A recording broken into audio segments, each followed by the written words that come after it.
Hey guys, welcome back to another video.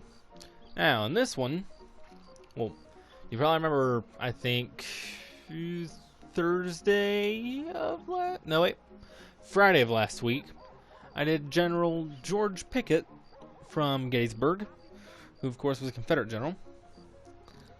Well, now, I am doing another famous commander from that battle.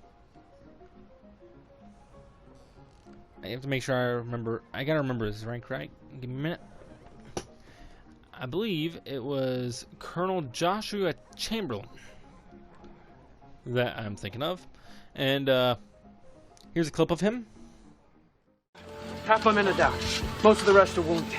The left is too thin, sir. How are we fixed for ammunition? It's almost gone. Sir, we're running out. We don't have much left to shoot with. Some of the boys got nothing at all. Sir, what do we do for ammunition? Sir, my boys have 2 Brent muskets and they're firing back with them. Sir, we ought to pull out. No, we can't do that. We can't hold them again, sir. You know that. Well, if we don't, they go on by and over the hill and the whole flank caves in. Sir, here they come. Well, we can't run away. And if we stay here, we can't shoot. So let's fix bayonets. We'll have the advantage of moving down the hill. They got to be tired, the Revs. They got to be close to the end if we are. So fix bayonets. Ellis, you take the left wing, I'll take the right. I want a right wheel forward of the whole regiment. What, you mean charge? Yes, but here's what we do. We're going to charge swinging down the hill. Just like we pulled back to this left side of the regiment, now we're going to swing it down. We swing like a door. We're going to sweep them down the hill just as they come up. Understand? Does everybody understand? Yes, sir. Okay, Ellis, you take the left wing, and when I give the command, I want the whole regiment to go forward, swinging down to the right. All right, sir. Fine. Move.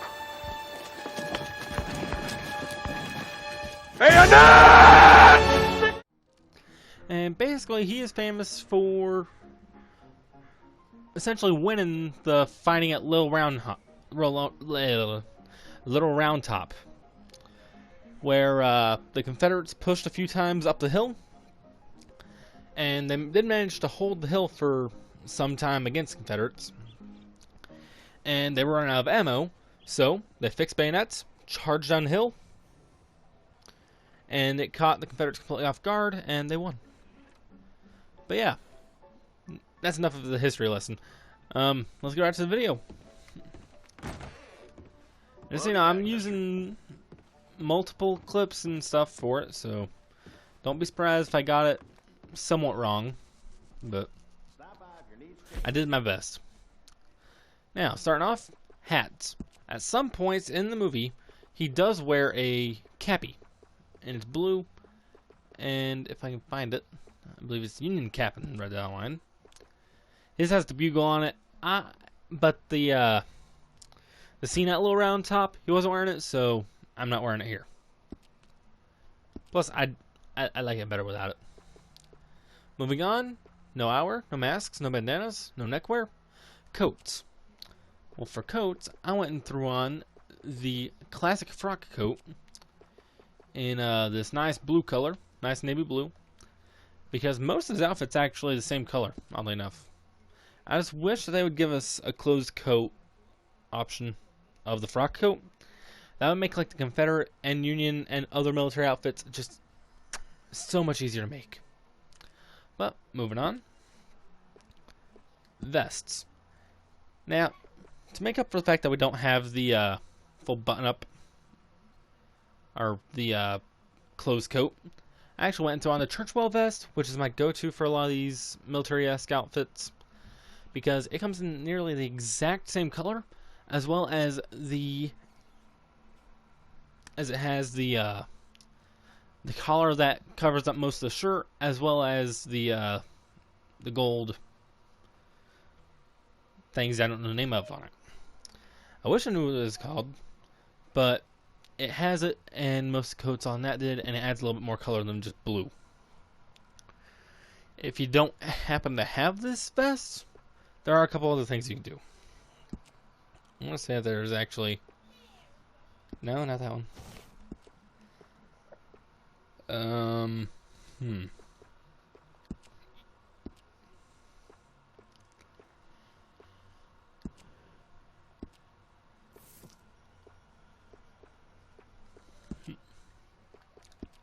Okay, not in vests. But if you go to shirts, you actually could throw on the Frontiersman shirt, which I did consider. I just didn't think it looked as good because he actually does have a shirt on under the coat that you can very clearly see is white, so oh well. Speaking of shirts, the shirt that I went with was actually the everyday overshirt in just plain white. Although another one that you could go with is the everyday shirt, because it does look pretty spot on. Just, I didn't like how shiny the buttons were, so I kind of just skipped over it. And there is, of course, the option of the French dress shirt, which I did consider, but decided against. Suspenders, gauntlets, don't matter. You wouldn't see them anyways. Gloves, he doesn't wear any. No rings, no belts. I don't believe that buckles will matter. Buckles don't matter. Weapons equipment. I went with the agency gun belt because he's wearing like the standard Union belt. I wish that they gave us the flap holsters. That would make this spot on. Gun belt trinkets. I just left my Whitford compass on there because his does have a bit of color to it. I just didn't have the ability to put anything of a better gun belt on. So I left this on just to kind of make up for the fact that his has a lot of gold on it. Moving on, pants. I actually went and threw on the tuxedo pants in navy blue. I was going to go with the bandito pants in black, but oddly enough, his entire outfit's just blue. So tuxedo pants actually looks pretty good with it. Now for boots, now you don't really get a good view of his boots, so I just went with the Preacher's Pride boots just because I like them. I like that they come up a little bit higher than the Warren Roper boots, and I figured they looked pretty good overall for it. And no spurs because he doesn't really ride a horse very much in the show or movie, so I kind of just left him out spurs. Now let's go do the hair and facial hair, notably his glorious, majestic mustache. And I will say this: I am very confident, and I will stand by this point till the end of my life. The American Civil War was the peak, was like the pinnacle, golden age of facial hair in human history. I mean, seriously.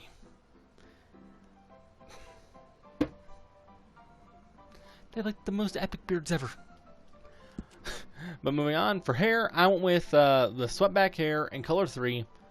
I put pomade in it because I still have the pomade in it from the switching video. So, yeah, there might be a better option, but this one actually does look pretty spot on for him. Moving on, facial hair. I went with the archway, mainly because my brother suggested it. Because it's pretty much a toss-up between the archway, the walrus, again, and the noble. But the archway actually does look pretty good for it. And, of course, I went with stubble, just because I figured it looked good. That, and he does have stubble in the show, movie.